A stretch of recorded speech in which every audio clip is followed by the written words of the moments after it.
Berhenti scroll sebentar. Bayangkan kamu terjebak macet Jakarta, hujan deras, motor di mana-mana, jalanan tidak rata, tapi kamu tetap tenang, adem, dan nyaman seperti duduk di lounge hotel bintang 5. Itulah perasaan yang dijual oleh BMW X7 2026.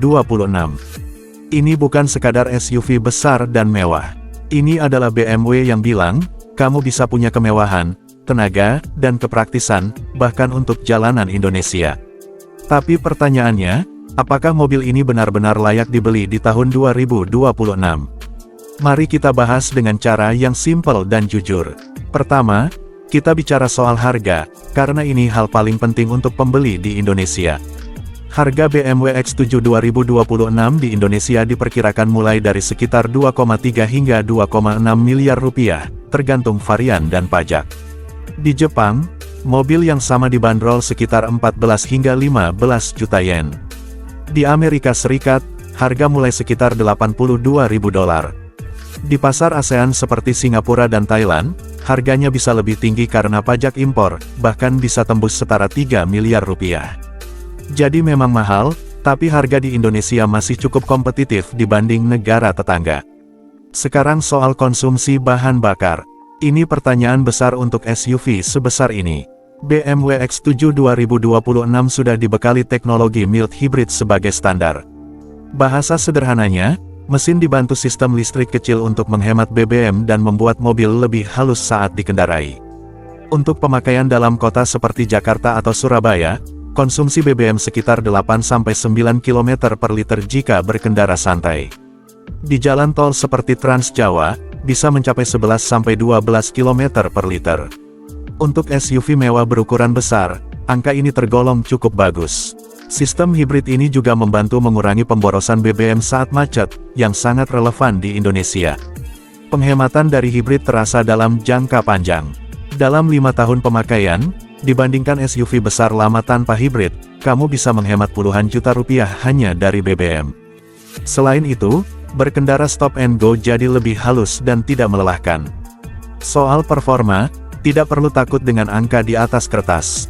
BMW X7 2026 menawarkan mesin turbo bertenaga sekitar 375 tenaga kuda untuk versi standar. Di dalam kota, mobil ini terasa halus dan ringan, tidak terasa seperti mengemudikan mobil besar.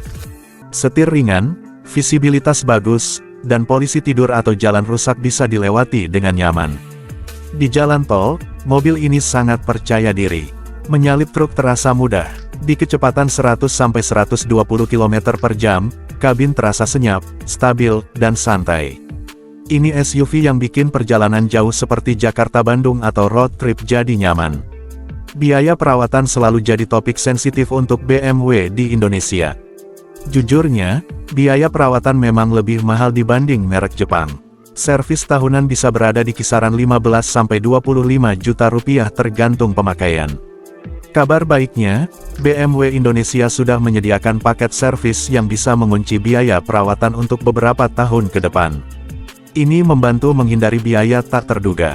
Sistem mild hybrid juga tidak membutuhkan pengisian daya seperti mobil listrik, jadi tidak ribet. Biaya asuransi BMW X7 juga termasuk tinggi. Perkirakan sekitar 2-2,5% dari harga mobil per tahun. Artinya, sekitar 45-60 juta rupiah per tahun untuk asuransi all risk. Mahal, tapi ini masih wajar untuk segmen SUV mewah. Ketersediaan spare part sekarang jauh lebih baik dibanding dulu. BMW Indonesia sudah meningkatkan suplai suku cadang di kota-kota besar seperti Jakarta, Surabaya, Bandung, dan Medan. Untuk part umum, stok lebih cepat dan waktu tunggu lebih singkat dibanding generasi BMW lama. Ini penting kalau mobil dipakai harian. Soal nilai jual kembali, BMW X7 cukup mengejutkan. Dulu, BMW dikenal punya resale value lebih rendah dibanding Lexus. Tapi X7 menahan harga lebih baik karena permintaan SUV mewah. 7 penumpang cukup kuat. Setelah 5 tahun, nilai jual kembali bisa sekitar 55-60% jika mobil dirawat dengan baik. Bukan yang terbaik di kelasnya, tapi masih aman. Sekarang kita bandingkan singkat dengan pesaing di Indonesia.